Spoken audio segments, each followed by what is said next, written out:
વલસાડમાં જોખમી સ્ટંટનો video viral થયો છે। અમદાવાદ મુંબઈ નેશનલ હાઈવે પર પૂર ઝડપે દોડતી કારમાં એક યુવકે જોખમી સ્ટંટ કરી સીન સપાટા કર્યા હતા। નેશનલ હાઈવે પર વાહનોની સતત અવરજવર વચ્ચે પૂર ઝડપે દોડતી કારના સનરૂફમાંથી એક યુવક બહાર આવે છે અને ત્યારબાદ કારની ઉપર બેસી જોખમી સ્ટંટ કરે છે।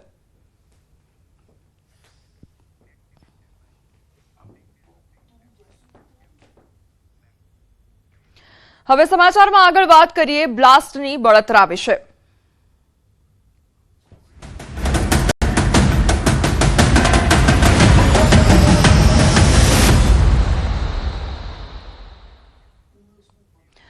બનાસકાંઠા ડીસાની આ ઘટના કે જ્યાં બ્લાસ્ટ સર્જાયો હોવાની ઘટના સામે આવી અને કેટલાય શ્રમિકોએ પોતાનો જીવ ગુમાવ્યો, ત્યારે ડીસામાં બ્લાસ્ટ પ્રકરણમાં સૌથી મોટો ખુલાસો સામે આવ્યો છે।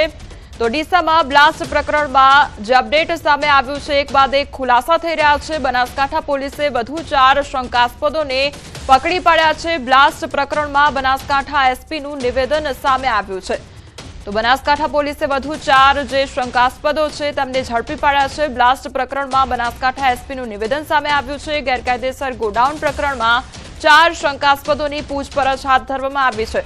મુખ્ય આરોપીઓને ભગાડવામાં મદદરૂપ હતા, તો મુખ્ય આરોપીઓ ઈડરથી ઇન્દોર ભાગવાના પ્રયાસમાં હતા અને શંકાસ્પદ આરોપીઓ એકાઉન્ટ સંભાળતા હતા। મુખ્ય આરોપીઓના સાબરકાંઠામાં પણ ગોડાઉન છે। આરોપીઓનું સાસરિયું સાબરકાંઠા છે। જે આરોપીઓ છે તેની સાબરકાંઠામાં પણ આ જ પ્રકારના એ લોકોના ફટાકડા સાથેનો વ્યવસાય સાથે સંકળાયેલા એ લોકોના ગોડાઉન છે।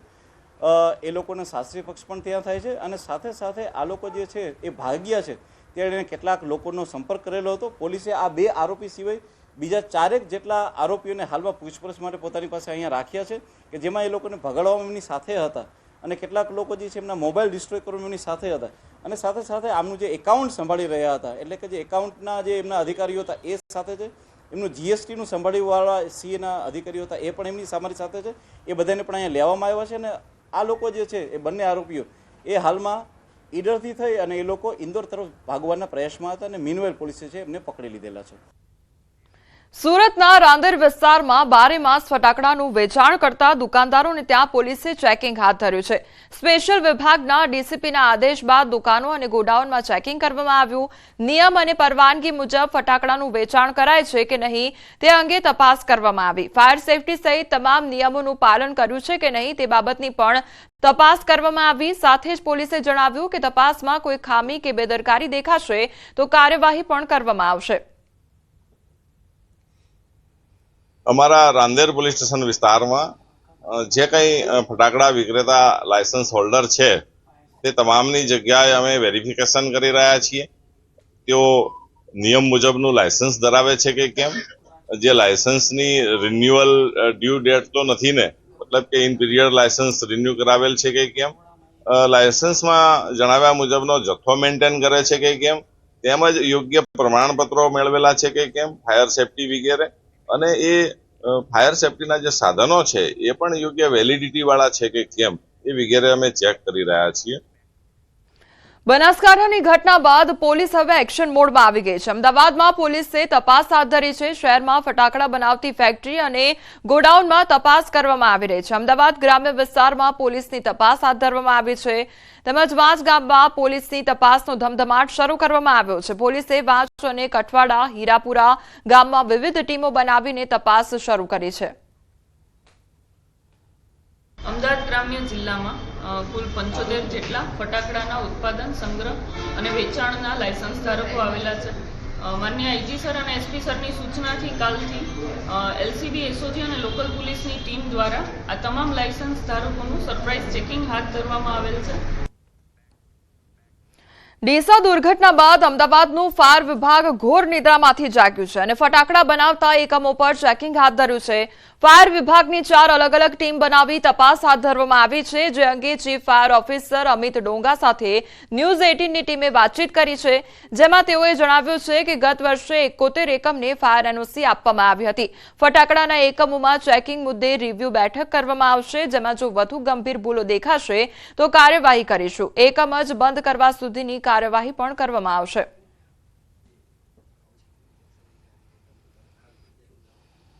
ડીસામાં ફટાકડાની ફેક્ટરીમાં વિસ્ફોટ થતાં અનેક નિર્દોષ લોકોના મોત થયા છે, ત્યારે તેના પડઘા સમગ્ર ગુજરાતમાં પડ્યા છે. અમદાવાદ મહાનગરપાલિકાના ફાયર વિભાગ દ્વારા પણ અમદાવાદની આસપાસ આવતા જેટલા પણ જે ફાયર એટલે જે ફટાકડા બનાવી રહ્યા છે તે એકમો ઉપર તપાસ વધારવામાં આવી રહી છે અને કડકમાં કડક પગલાં લેવામાં આવી રહ્યા છે. જોડાયા છે અમદાવાદ મહાનગરપાલિકાના જે चीफ फायर ऑफिसर से थे अमित डोंगा. सर, किस तरह से बात करें, क्योंकि जो दिशा में जो घटना बनी है, किस तरह की यहाँ पर इम्पैक्ट पड़ रही है? अहमदाबाद महानगर पालिका जो फायर डिपार्टमेंट है किस तरह का वर्क कर रहा है, फील्ड में कितने लोग अभी है, कितने लाइसेंस इश्यू या फिर रजिस्ट्रेशन कितने हुए थे फायर के अहमदाबाद फायर के डिपार्टमेंट में? सर, जो डिसा का इंसिडेंट हुआ उसके बाद से हमारी कामगिरी शुरू है फील्ड में. तो मेरी 4 टीम है जो फील्ड में काम कर रही है, कंटिन्यू तपास कर रही है, डॉक्यूमेंट वेरिफिकेशन कर रही है, साथ में अपना जो फायर के संसाधन है उसको भी चेक करवा रहे हैं कि फायर सिस्टम वर्किंग है या नहीं है. और जो भी नॉन कंप्लायंस में मिल रहा है, छोटा नॉन कंप्लायंस तो इमीडिएट नोटिस दिया जा रहा है. और 4 बजे हम एक रिव्यू मीटिंग में लेने वाले हैं और यदि लगता है कि नॉन कंप्लायंस बहुत ज़्यादा हो रहा है तो इमीडिएटली हम उसको सीलिंग के लिए ऑर्डर करने वाले हैं. सर, अभी तक कितने फायर के जो एकम हैं उनको हमने लाइसेंस या फिर उनकी जो प्रोसेस इश्यू की है, फायर एनओसी इश्यू की है, उसका क्या रिपोर्ट आ रहा है सर? हम बात करते हैं लास्ट ईयर से अभी तक का, तो टिल डेट तक हमने 71 जैसी फायर एनओसी इशू करी है. और उसमें गोडाउन भी हैं, शॉप्स भी हैं और अपने मैन्युफैक्चरिंग यूनिट भी हैं. अगर सर इसमें कुछ गलती मिलेगी तो किस तरह की कार्यवाही फायर डिपार्टमेंट करा, क्योंकि ये पुलिस का भी इसमें रोल रहता है और फायर का भी रोल रहता है, तो फायर किस तरह का एक्शन प्लान बना रही है कि जो घटना दिशा में हुई ऐसी घटना फिर यहाँ पर ना बने, क्योंकि वाच इतना फेमस हो चुका है क्रैकर्स बनाने के लिए, तो इसकी किस तरह का पूरा एक आयोजन किया जा रहा है अभी? यस, फायर डिपार्टमेंट मेनली काम करता है लाइफ सेफ्टी के लिए फर्स्ट, देन हम बात करते हैं फायर प्रोटेक्शन की.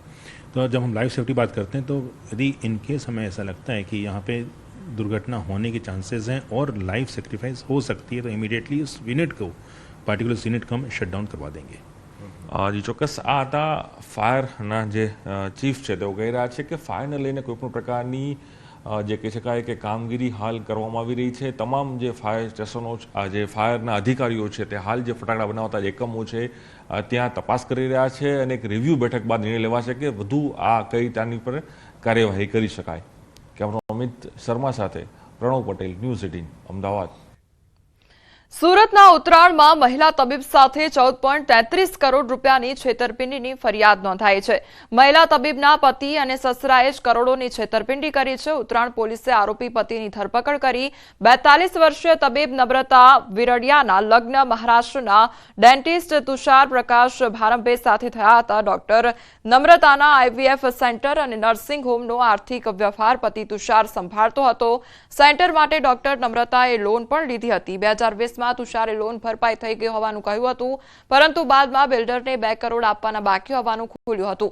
એટલું જ નહીં, આરોપી તુષાર અને તેના પિતા પ્રકાશ ભારંભે નમ્રતાબેનના નામે ખોટી આવક બતાવી અને આઈટીઆર ફાઇલ કરી મોટું કૌભાંડ આચર્યું હતું. ખોટા આઈટીઆર અને ખોટી સહીના આધારે 10 બેંકોમાંથી 14.33 કરોડની લોન લીધી હોવાનું સામે આવ્યું હતું. આટલી મોટી છેતરપિંડી કરી હોવાનું બહાર આવતા ડોક્ટર નમ્રતાએ તુષાર સાથે છૂટાછેડા લઈ લીધા હતા. તે સમયે થયેલા કરારમાં લોનની જવાબદારી તુષારે લીધી હતી અને લોન ભરવાની બાંહેધરી પણ આપી હતી. જોકે તુષારે હપ્તા ન ભરતા બેંકે ડોક્ટર નમ્રતા પાસે ઉઘરાણી શરૂ કરી હતી, જેને લઈને ડોક્ટર નમ્રતાએ ફરિયાદ નોંધાવતા ઉત્તરાયણ પોલીસે આરોપી તુષાર ભારંભેને ધરપકડ કરી કાર્યવાહી હાથ ધરી છે. રાજકોટના જેતપુરમાં ઇન્સ્ટાગ્રામ પર બોગસ આઈડી બનાવી મહિલાઓને પ્રેમ જાળમાં ફસાવતા યુવકની પોલીસે ધરપકડ કરી છે. આરોપી જેતપુરના યુવકનું ફેક એકાઉન્ટ બનાવી મહિલાઓનો સંપર્ક કરતો હતો. મહત્વનું છે કે થોડા દિવસ પહેલા જેતપુરમાં ઇન્સ્ટા પરથી મેસેજ કરવા બાબતે માર માર્યો હતો. સમગ્ર મામલે પોલીસે તપાસ શરૂ કરી તો ખુલાસો થયો કે અન્ય યુવક ખોટી આઈડી બનાવી મહિલાઓને મેસેજ કરતો હતો. તપાસમાં સામે આવ્યું કે ગઢડાના અડતાળાનો રહેવાસી પરેશ પરમાર ઘટનાનો માસ્ટર માઇન્ડ છે. આખરે પોલીસે તેમના ગામ પહોંચી આરોપી પરેશ પરમારની ધરપકડ કરી. મહત્વની વાત છે કે આરોપી ફરિયાદીની તમામ ગતિવિધિ પર નજર રાખતો અને તેની અપડેટ ડમી ઇન્સ્ટા